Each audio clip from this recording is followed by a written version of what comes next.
Scott, as we reported last night, federal prosecutors have asked a judge to consider contempt charges against Gerace, whom they claim has wantonly violated a court order by speaking with reporters without getting permission from several entities. Last week, federal judge Lawrence Villardo issued an order saying that in order for Gerace to do jailhouse interviews, it had to be cleared with not only his honor, but also prosecutors, Gerace's lawyers, the Chautauqua County Sheriff, and the Marshals Service, in whose custody Gerace is technically in.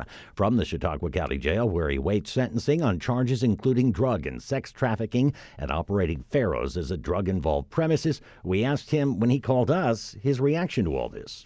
Well, I'm going to put it to you this way. I've said it before. They put me in jail for 2 years for something I had no knowledge of, which was to keep me away from my attorneys and to silence me.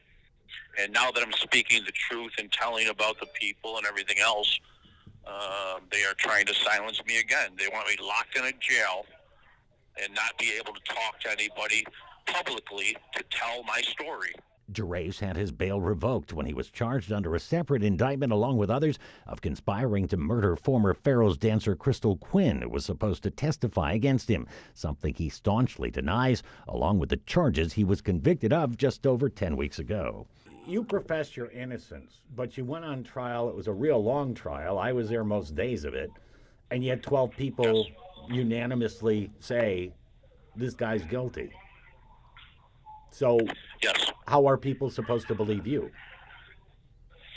Well, anybody that sat in that courtroom knows what the government did. He claims by coercing witnesses, including former dancers at the club who he said were fired for using drugs and who gave testimony against him to either avoid being prosecuted themselves or in exchange for lighter sentences or in some cases monetary compensation from the government. Even though each one of them got caught lying, one after the other, and they weren't afraid to lie because they were on the government's team. And right now, many of those girls should be charged with perjury and obstruction of justice. Have you seen any of them get charged yet? Absolutely not. And this is one big lie, because I have never, ever, Dave, sex trafficked a human being. I've never sold a drug in my life.